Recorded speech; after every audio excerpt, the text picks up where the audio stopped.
Okay, we're going to take a few minutes here to show you how I do an aluminum pan tech and how that works. So what we're going to do is throw a couple of handfuls of substrate in, and you can tell I'm going to squeeze it, and you can't see that because I don't have a camera on this side, but there's a few drops of water coming out of that if I squeeze really hard. And I'm going to put a layer of substrate down on the bottom. This gives me a little protection from the aluminum. There we go. And the mushrooms don't need to grow downward, they just need to grow up.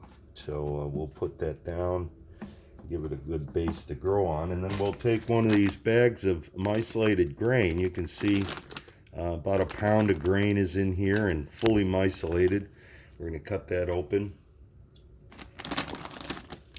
and take a little time to manipulate it. It's very hard. It's you know, you've grown together. It's a plant mass. The mycelium has gotten all friendly with the rye grain and started to digest it all and grow and give us what we need. So you make a little bit of a break up here. We're going to do that by hand in a little bit. So what we're going to do is put some of this grain down on the bottom, give us a firm base to start from, not too much.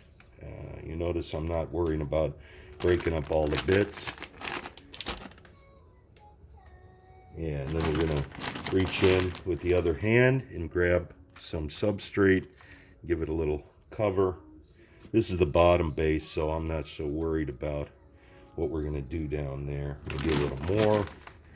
Give the mycelium some room to reach into that substrate. Now, however your substrate is prepared, you're going to make it work for you. I'm going to finish off with another layer of grain. Some people like to mix these together.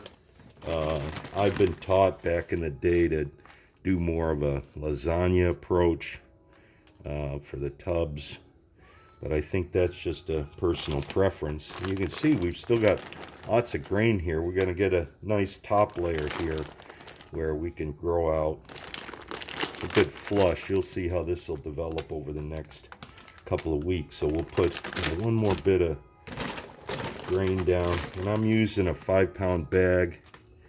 I'll use about half of this bag, 2.5 or 3 pounds of substrate. Let me do it in my tub here, my sink, so if I spill any, I won't worry so much about it getting all over the house or workroom, work table.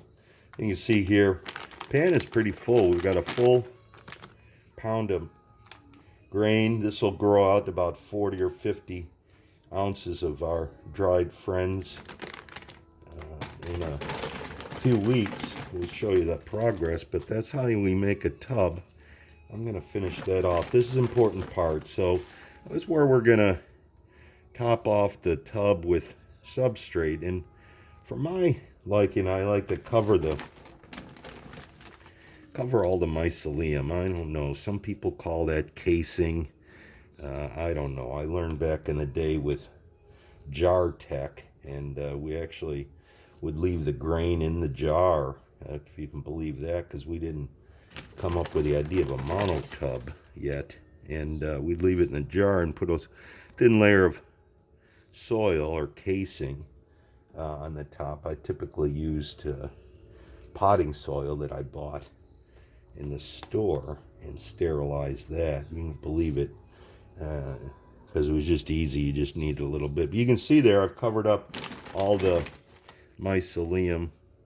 I'll give you a couple patches. I do that to protect it from getting a mold spore drop down on it. You know, and that mold spore hitting some, there you go, see, some grain and saying, hey, I'm going to grow here. And next thing I know, I got a tub full of Trek. And the last touch is to take a little mist and add just a touch of moisture on the top. Do not wet it too much. And we're going to put a lid on it. This is my secret. Put a little clear lid on it. And then we can see the mycelium growing over the next couple of weeks. We're going to set that aside, put a label on it, and that's it, folks. You've got another tub.